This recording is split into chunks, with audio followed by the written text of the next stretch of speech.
세상에서 하늘나라 살기 프로젝트. 나는 왜 돈이 힘들까? 안녕하세요. 소망을 나누는 재정 컨설턴트 회복쌤입니다.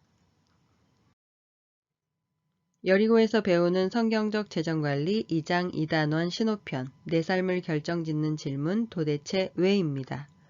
손가락 하나 까딱하지 않고 여리고성을 무너뜨린 이스라엘에게 그것보다 훨씬 약해 보이는 아이성을 정복하는 것은 아무 일도 아니었습니다. 여호수아 7장을 보면 실제로 아이성을 정탐하고 돌아온 사람들이 우리가 모두 올라가서 수고할 필요가 없겠다. 2, 3천 명만으로도 충분하겠다고 말하는 장면이 나옵니다. 그러나 결과는 참담했고 사망자도 발생했죠. 이게 어떻게 된 일일까요? 여리고에 비해 우습게만 보였던 아이성 앞에서 기세등등했던 이스라엘 백성들의 마음이 순식간에 녹아내렸다고 성경은 말합니다. 우리가 사는 세상도 하루하루가 반전의 연속이죠.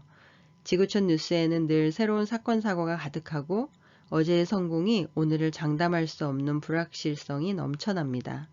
그러다 보니 어느 나라에서 수십 명, 수백 명의 사상자가 발생한 자연재해나 항공사고 혹은 테러와 같은 대형 참사가 발생해도 나와 내 가족이 아니면 무감각하게 또 저런 일이 있었나 보다 하고 넘기게 됩니다. 왜냐하면 우리는 당장 해결해야 할 나의 문제만으로도 버겁기 때문일 거예요. 그렇게 우리는 왜라는 질문을 잊어버린 채 이렇게 되뇌입니다. 세상이 늘 그렇지 뭐. 아이성 전투에서의 사망자 36명은 전투에 참여했던 3,000명을 기준으로 따지면 1%, 이스라엘 백성 전체로 보면 0.1%도 되지 않는 숫자였습니다. 어찌 보면 그냥 넘길 수도 있었을 텐데요. 그들은 마음이 녹아내렸다고 기록되어 있고 옷을 찢으며 땅에 엎드려 저물도록 머리에 티끌을 뒤집어 썼다고 되어 있습니다. 물론 아무리 별것 아닌 패배라고 해도 바로 직전의 여리고성 전쟁에 비할 때 충격은 엄청났을 수도 있을 것 같아요.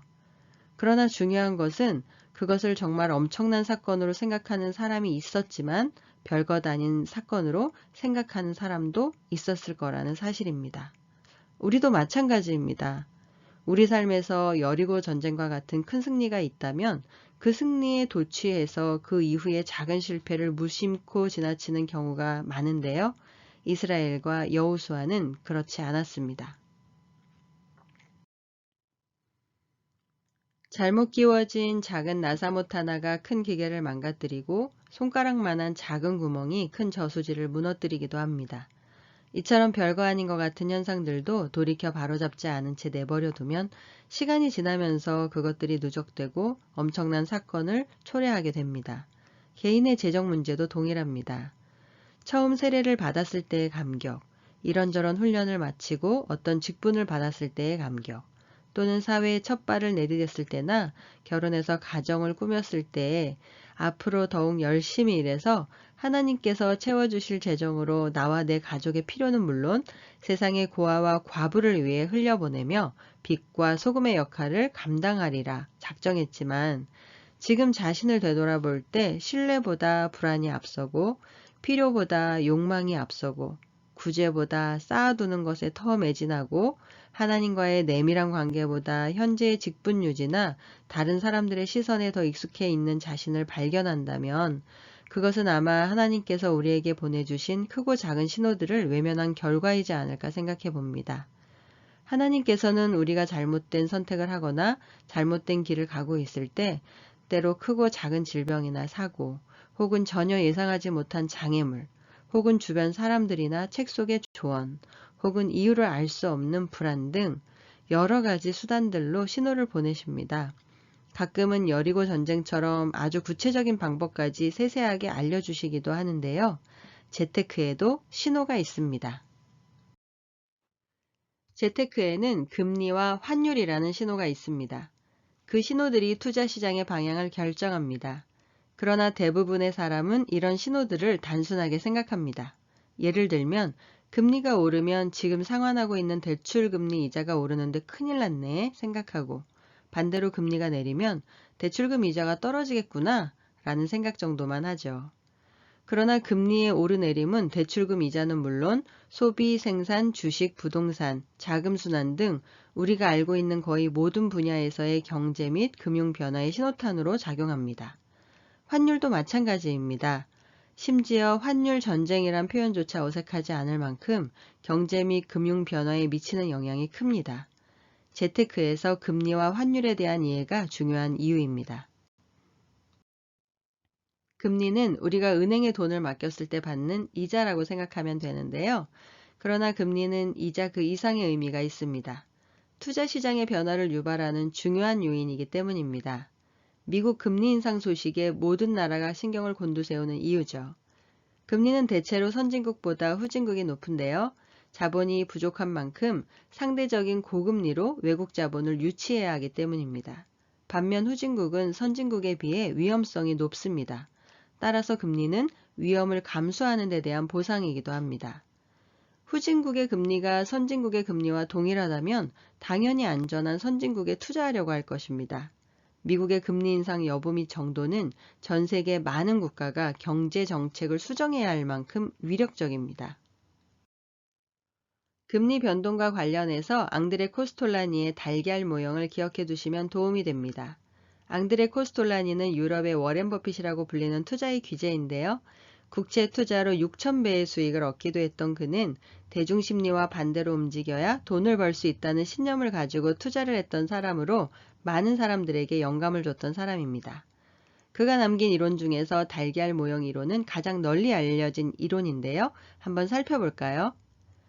이 그림에서처럼 금리가 저점에서 서서히 상승하는 시기에는 부동산을 팔고 주식에 투자해야 한다고 말하고 있습니다. 왜냐하면 금리가 오른다는 것은 경제가 개선되면서 기업들의 자금 수요가 많아지기 때문인데 그것은 곧 기업 이익이 증가한다는 뜻이므로 주식에 투자할 것을 권하고 있는 겁니다. 그러나 금리가 너무 올라 정점으로 치달으면 그땐 오히려 주식을 처분하고 안전한 예금으로 옮겨야 한다고 말합니다.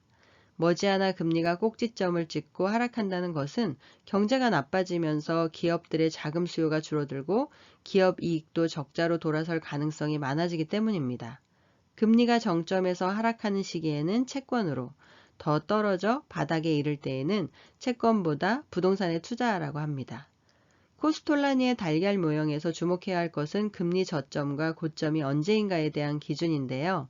일반적으로 금리는 그 나라의 경제 성장률과 밀접한 관련이 있습니다.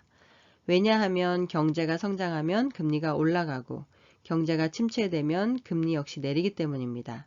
금리는 또한 경기순환 이론에 따라 경제 성장과 침체 및 하락이 반복되는 현상과 맞물려 고점에서 저점 혹은 저점에서 고점으로 순환합니다. 따라서 코스톨라니의 달걀 모형을 기억하고 있다면 경제를 이해하고 대비하는 데 있어서 많은 도움이 될 것입니다. 금리 변화와 더불어 환율 변화도 알아두면 좋습니다.